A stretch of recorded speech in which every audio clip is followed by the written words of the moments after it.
Assalamualaikum warahmatullahi wabarakatuh. Kembali lagi dengan pelajaran geografi. Ibu harapkan kalian semuanya berada dalam keadaan sehat walafiat. Nah, pada pertemuan kali ini kita masih akan membahas mengenai pemetaan. Kalau pada minggu lalu kita membahas mengenai peta, nah pada pertemuan kali ini kita akan membahas mengenai penginderaan jauh. Beberapa hal yang akan kita bahas dalam pertemuan kali ini diantaranya kita harus mengetahui dulu apa pengertian dari penginderaan jauh.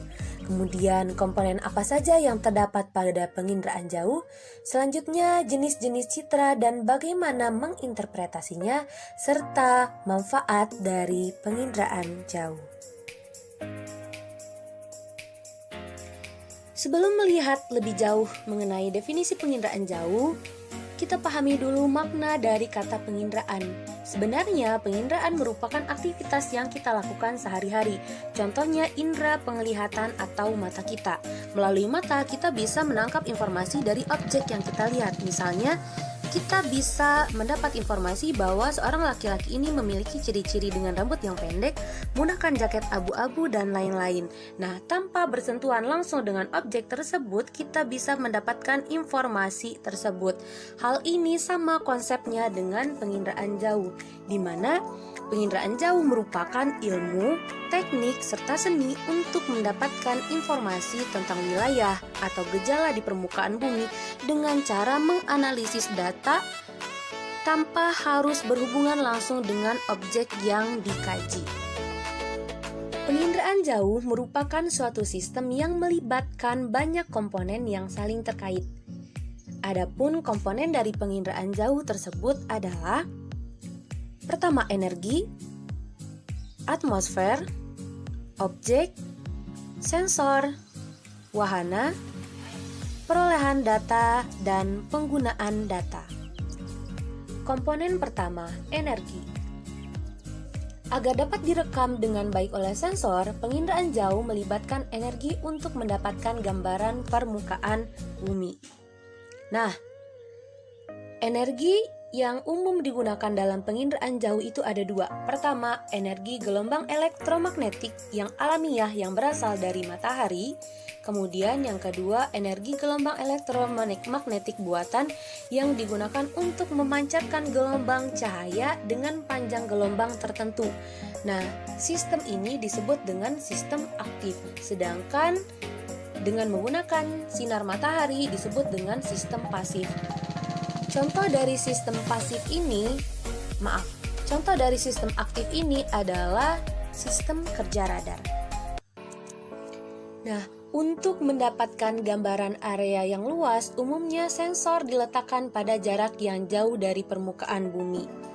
Ketika melewati atmosfer, gelombang elektromagnetik akan terhambur dan terserap oleh gas atmosfer, terutama lapisan ozon dan partikel lain seperti awan. Namun, ada beberapa bagian spektrum elektromagnetik yang dapat melalui atmosfer dan mencapai permukaan bumi. Komponen ketiga yaitu objek. Objek merupakan segala sesuatu yang menjadi sasaran dalam penginderaan jauh, bisa berupa atmosfer, biosfer, hidrosfer, ataupun litosfer. Sensor adalah benda yang digunakan untuk melacak, mendeteksi, dan merekam objek-objek di alam dalam jangkauan tertentu, di mana cara kerja sensor ini adalah dengan merekam gelombang elektromagnetik yang dipantulkan oleh permukaan bumi. Selanjutnya ada wahana. Wahana merupakan sebuah tempat diletakkannya sensor. Nah, wahana bisa bermacam-macam, bisa berbentuk pesawat, drone, terus kemudian ini berbentuk satelit, atau pada zaman dahulu masih menggunakan balon udara. Kemudian, data yang telah direkam oleh sensor yang terdapat pada wahana kemudian diperoleh datanya oleh manusia yang ada di bumi atau kemudian dimanfaatkan oleh pengguna data. Nah, dari semua komponen ini akan menghasilkan sebuah produk penginderaan jauh yang disebut dengan citra. Nah, sekarang muncul pertanyaan, apa itu citra? Citra dalam penginderaan jauh di sini berbeda dengan citra yang kalian kenal selama ini. Citra adalah gambaran yang terekam oleh kamera atau alat sensor lainnya. Citra dalam penginderaan jauh dibagi menjadi dua, yaitu citra foto dan citra non-foto. Citra foto merupakan citra yang dihasilkan oleh sensor kamera. Kemudian, citra non-foto merupakan citra yang dihasilkan oleh sensor bukan kamera. Ada beberapa variabel pembeda dalam citra foto dengan citra non-foto. Yang pertama, sensor seperti yang tadi. Kalau untuk citra foto itu ada kamera, kemudian untuk citra non-foto itu berupa non-kamera atau berdasarkan pemindaian atau scanning.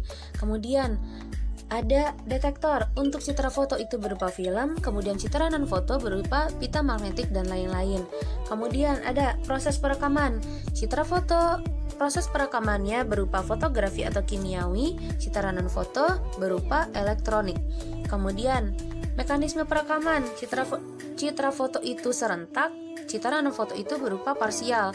Kemudian spektrum elektromagnetiknya, citra foto menggunakan spektrum tampak, kemudian citra non-foto menggunakan spektrum tampak dan perluasannya dan gelombang mikro.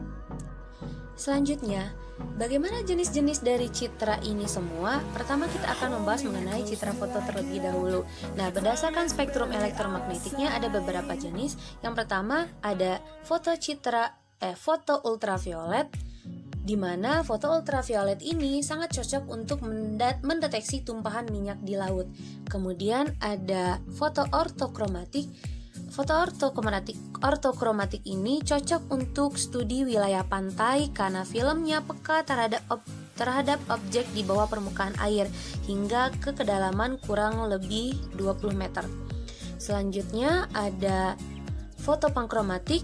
Foto pankromatik ini merupakan foto yang berupa spektrum tampak mata, sama seperti penglihatan mata kita. Selanjutnya ada foto inframerah atau infrared, di mana foto ini sangat cocok untuk daerah-daerah perkebunan, di mana dia sangat peka dia dapat mencapai bagian dalam daun sehingga dapat mendeteksi hama atau penyakit pada tumbuhan. Selanjutnya, citra foto berdasarkan warna. Ada citra foto berwarna asli dan yang berwarna semu. Bisa kalian lihat perbedaannya. Warna asli sesuai dengan mata, kalau warna semu sudah diubah.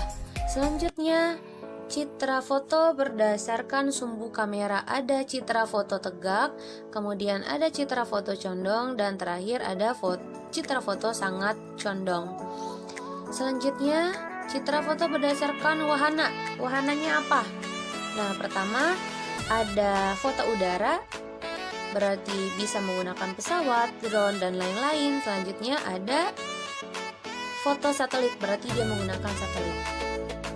Selanjutnya masih citra foto berdasarkan jenis kamera. Ada foto tunggal, hanya mengambil satu foto pada satu objek. Ada foto jamak, mengambil beberapa foto pada satu objek dalam waktu yang bersamaan. Sekarang kita beralih ke citra non-foto. Ingat, ini citra non-foto. Nah, berdasarkan spektrum elektromagnetiknya ada dua. Pertama, citra inframerah termal dan citra radar atau citra gelombang mikro. Nah, pada citra inframerah termal ini, penginderaan didasarkan atas perbedaan suhu objek dan daya pancarnya pada suatu citra. Nah, ini sangat cocok untuk penelitian atau mengidentifikasi panas bumi. Misalkan di sini ada sumber panas bumi di Garut. Nah, ini sangat cocok menggunakan citra inframerah termal. Selanjutnya, citra radar dan citra gelombang mikro. Kelebihan dari citra ini adalah karena dia menggunakan sistem aktif, maka dapat digunakan siang ataupun pada malam hari. Nah, selanjutnya citra non-foto berdasarkan sensor. Ada citra tunggal, yaitu citra dengan menggunakan sensor tunggal. Kemudian ada yang multispektral, berarti menggunakan saluran jamak. Selanjutnya berdasarkan wahana. Wahana ingat tadi apa? Nah, ada citra dirgantara dan citra satelit.